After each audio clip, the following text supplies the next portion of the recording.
Hello po sa inyong lahat mga ka-crypto. Ako po si Pinoy Crypto Trader at sa video na ito ay atin pong pag-uusapan ang tungkol dito sa inilabas na pahayag ng anak ni Ginoong Donald Trump na may kaugnayan sa crypto. Yan, sabi rito ay Donald Trump's son teases big crypto news as election years. Ayan, yung anak po ni Ginoong Donald Trump. Siya po ang dati or former president ng bansang US at sa ngayon ay tumatakbo po siya bilang isa sa mga US presidential candidates. At ngayon ay yung anak niya ay naglabas po ng pahayag na may kaugnayan sa mga crypto. At sabi niya dito ay meron daw pong isang malaking balita tungkol sa mga crypto. Yan. At kasabay inilabas po niya ang kanyang pahayag na ito ngayong napakalapit na po ang presidential election. Kaya yan, ang tanong dito ay ano kaya yung tinutukoy niya na malaking balita na ito na may kaugnayan sa mga cryptocurrencies. Kaya yan po ang ating pag-uusapan sa video na ito. Pero bago po tayo magpatuloy ay nais ko lamang po munang bigyang linaw ang aking disclaimer kung saan ang nilalaman po ng video na ito ay hindi po ito isang financial advice. For education and information purposes lamang po ang layunin nito. Maliban po dito ay nais ko na rin pong magbigay babala na wala pong kahit anumang group chat ang Pinoy Crypto Trader. At ayan, sa ating pagpapatuloy ay ang sabi po rito ay as the US election draw near, political figures including GOP presidential candidate Donald Trump are increasingly engaging with the crypto industry. Ayan, palapit na po ng palapit ang US election at magkakaroon pa na po sila ng bagong presidente. Yan, napapalit kay sa kasalukuyang presidente po nila na si Biden. Kaya yan, isa po sa mga presidential candidate dito na parang napakataas po yung posibilidad na mukhang siya ang mananalo ay walang iba kundi si Ginoong Donald Trump. At sa ngayon ay sa kasalukuyan ay siya po ay yan, nakikipag-engage sa community ng cryptocurrency or sa industriya ng crypto. Ayan, at siya po ay panig. Ayan, panig po ng panig po siya or sang-ayon po siya na ang cryptocurrency ay malaki po ang tulong nito.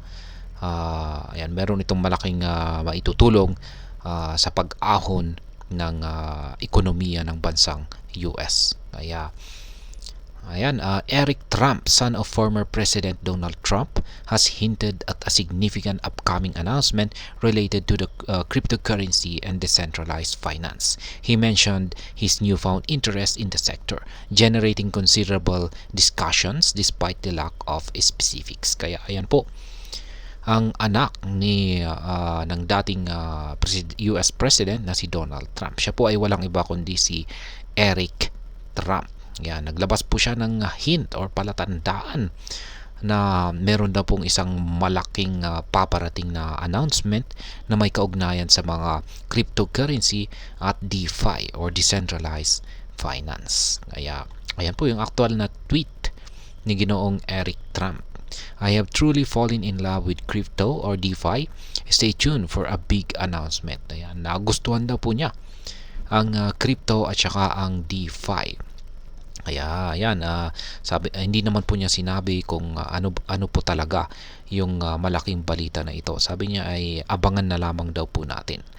Ayan, kasi sa tingin ko ay malapit na rin po niyang ilabas kung ano yan. Community reactions and Bitcoin campaigns. Ayan, syempre may mapapareact dyan sa inilabas na pahayag ni Ginoong Eric Trump. The crypto community, known for its vibrant discussions, quickly responded to Eric Trump's teaser. Some users questioned his experience in DeFi, while others speculated about potential regulatory changes. Kaya ayan po yung naging reaction ng community, ng crypto community dito sa inilabas na pahayag ni Ginoong Eric Trump.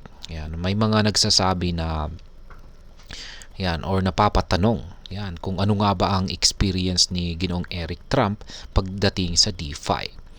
Yan, yung iba naman ay mukhang yung malaking balita na ito ay baka isa itong malaking pagbabago sa patakaran. Ayan, or regulatory changes. Ayan, yung patakaran dito sa cryptocurrency. At mukhang ito po ay isang magandang patakaran na ikabubuti ng mga crypto assets. One commenter advised caution against launching new crypto initiatives until the SEC's position is clearer. Another suggested leveraging influence to address specific SEC cases and promote Bitcoin during Donald Trump's upcoming interview with Elon Musk. Kaya yan, meron pong isang commenter ang naglabas po ng payo at na nagsasabi na wag daw po munang maglabas ng bagong crypto initiatives hanggang yung SEC ay yan yung kalagayan ng SEC or pananaw ng SEC ay malinaw na, kasi yung SEC kasi ay magulo. Hindi natin mahirap pong maintindihan kung ano po talaga yung gusto nilang mangyari pagdating sa mga cryptocurrency. Kaya yan po yung point ng isang commenter dito. Hintayin po natin na magkaroon ng malinaw na yan yung malinaw na pananaw ang SEC sa mga cryptocurrencies. Kaya ayan, at saka maliban po pala dito ay may paparating daw na interview itong si Ginoong Donald Trump kay Ginoong Elon Musk. Kaya ayan, matindi po ito. Magiging maganda po yung panayam na ito. Notably, there are reports that Trump plans to discuss Bitcoin in an interview with Elon Musk, generating significant interest among crypto enthusiasts. Ayan na nga, yung sinabi ko kanina, mukhang marami pong mag-aabang nito. Ayan, mag-uusap po itong si Ginoong Donald Trump at saka si Ginoong Elon Musk. At ang pag-uusapan po nila ay tungkol kay Bitcoin. Peter Schiff, previous critic. Ayan, si Ginoong Peter Schiff, siya po ang isang ayan, matagal na po siyang isang Bitcoin critic. Yung saan ay ayaw na ayaw po niya kay Bitcoin at saka syempre sa lahat po ng mga cryptocurrencies. Amid these crypto moves, Bitcoin critic Peter Schiff has previously ignited debates by claiming that Trump's Bitcoin support is a strategic move to garner votes. Ayan po yung sinabi na latest na pahayag ni Ginoong Peter Schiff tungkol dito kay Ginoong Donald Trump, kung saan ay yung kanyang ipinapakitang suporta dito kay Bitcoin ay isa lamang daw po itong estratehiya para siya ay makakuha ng mas maraming boto. Yan, particular po yung mga boto na makukuha niya sa community ng cryptocurrencies. Following the Bitcoin conference where Trump was a prominent speaker, Schiff argued that Trump's promises to establish Bitcoin as a reserve asset were potentially driven and unlikely to be realized. Ayan. So, sabi rito, itong si Ginoong Peter Schiff ay yung pangako raw ni Donald Trump na gawing isang reserve asset itong si Bitcoin.